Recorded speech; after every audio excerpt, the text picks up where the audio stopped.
RT Boxing with Mr. A. I am the host. Welcome back to the show. We are waiting for the results. The fight is just now ended. We're talking Diana Cordero and Maryland Rivas. Great fight, great fight. And who is the winner? Who is the winner? The scores are being announced. Referee got the hands in it. Please subscribe to WRT Boxing with Mr. A. Ooh, great fight. Back and forth. A lot of respect in this fight. A lot of respect being shown in this fight. Tremendous speed, power. Ooh, who is the winner? Who is the winner? Is it a draw? It's a draw. Oh, I had Diana winning this one. Both arms are being raised. It looks like a draw. It looks like a draw, folks. Wow. All right, that was a draw. Um, that's a weird one. That's gonna have to be a rematch because that's the interim champ taking on the champ. Nothing was solved. Um, like I said, I had Diana winning rounds 1, 3, 7, 8, and 9.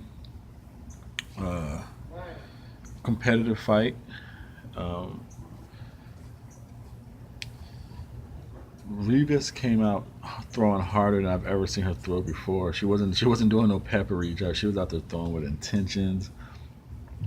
There were some moments in the fight where Rivas won the rounds and she didn't really land no punches. She was just peppering that jab out there.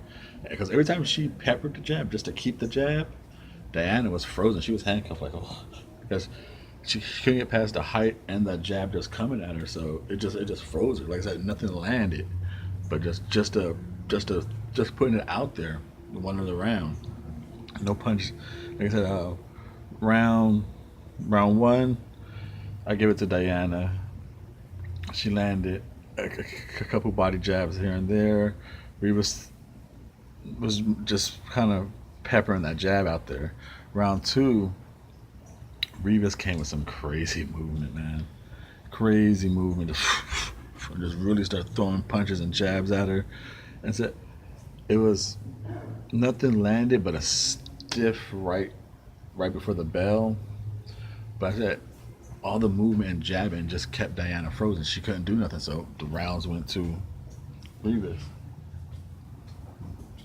And then in round three, uh, Diana came out and just cracked Rivas with a right. It was like probably the first real. It was the first real punch of the fight. That was basically the own round. The whole round just and a little body shot, like last second, 30 seconds. But like I said, this was a lot of who was controlling the pace, who was controlling the pace. It's like, what did you want to see? Did you want to see? What did you like? I should say. Did you want to see uh, Rivas kind of just controlling the pace with the jab and everything, with nothing landing, or you see Diana kind of making her miss, and landing a couple shots here and there. Really, it was a really tough fight to judge on some of these rounds because I said not a lot of punches were thrown. I mean, the punches were thrown, but not a lot were landed on some of the rounds. It was just either Rivas just keeping her distance, keeping it at bay with the jab, but not landing much, or like I said, Diana once in a while do land some punches, but not too much. The round four came out. Diana came out with a faster pace. She started doing some little sweet feet, and then just doing all this stuff, and just started bombing on her. She came out a stiff right, two body shots to like the last 50 seconds, and then another body shot with like 15 seconds left. So this is probably the most action in the whole fight was in the fourth round at that point. Then the fifth round, Rivas came out swinging. She came out swinging bad. But like one punch caught Diana's like backing up, and it kind of like grazed her in the right hand, and it kind of stumbled her into the rope. It's kind of more of a backing out, which is straight up and on a slant, like too high. She backed up too high and got caught with a glazing right. Kind of knocked her against the ropes. And that's when Rivas just came with some combinations. Nothing landed, but it looked really good. It got points for the action, and that one grazing right is probably what won that round. And the fact that from that moment, Rivas just stayed with the pressure, and like I said, anytime Rivas stayed with the pressure, it handcuffed Diana. So that one little grazing right and the pressure, like I said, that whole flurry after that missed, but it looked good for points. And just to walk down jabbing, like I said, nothing landed, but she walked her down the whole round. So I gave her that. I gave round 5 to Rivas, and then round 6 and 7, gave it to Diana. It's more of a back and forth, but like more of a, I would say a little 7 and 8. I mean, yeah, 7, 6 and 7. I had maybe could have been toss-up rounds. Really was no action in round 7. Then Diana started with a little flurry at the end. The same thing around 8. You could have. It was no action, and Rivas was just winning it with pepper and the jab, but then it wasn't landing. In round 7, it wasn't really nothing, just a lot of this. But Diana won it with a flurry. And at round 8, even though there was no action, it looked good because Rivas was pumping the jab, just making some type of action. But the same thing at the last minute, last couple seconds, around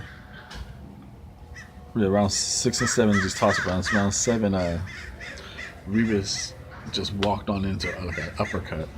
So I gave it to her. And then round 8, it was like it was right the last like 30 seconds. 30 seconds. Round 8, Diana started doing a body jab a lot. And like, okay, I'm gonna slow it. She started seeing that the body jab was where she would bend down and start jabbing, and Rivas' body, slowing that movement down, slowing that jab down. And if you get hit in the stomach, it kind of hurts after a while to start throwing all those jabs. So she started hitting that. Then around the last 30 seconds, she just hit it with 3 good ones in a row. Pow! Body shot, body shot, body shot. And then right before the bell hung, cracked her with her right hook to the body. And then round 9, Rivas came out trying to rush Diana again. Like, okay, I'm just gonna put my jab on her, use my size, and always, because every time Rivas wanted to walk her down and use her size and jab, Diana couldn't do nothing.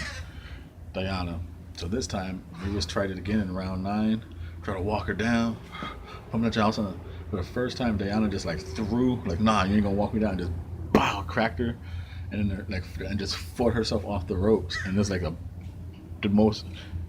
It was more action than round 4. It was the more time Rivas got hit.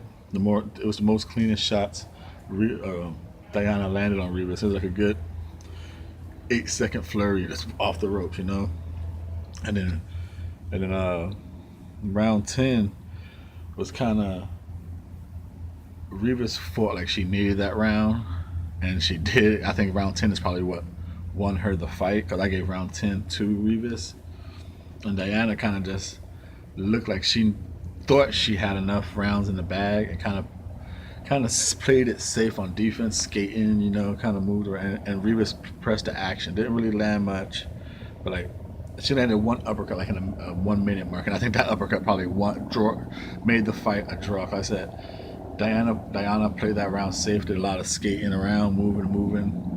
Like I said, once again, Mr.A on the WRT boxing show had it 97-94 for Diana Cordero, but the fight ended up in a draw. It's got to be a rematch, the interim champion versus the regular champion. I was posted to decide who is the champ. But this fight, if you want to say to anything, what kind of fight did it remind you of? I'm watching this. It's funny. It's a draw. I'm watching this fight. I was like, dude, this is Triple G versus Canelo. It's like I can see how someone says this person won. I can see how someone says this person won. But I have this person winning. And I had Diana winning pretty, like I said, by 3 rounds, 3 points at least. But it was a draw. Good fight. If you haven't seen it, go watch it. This is Mr.A saying thank you for your support. Who do you leave a comment down below? Who do you think won this fight? Because this is a good fight. Good fight.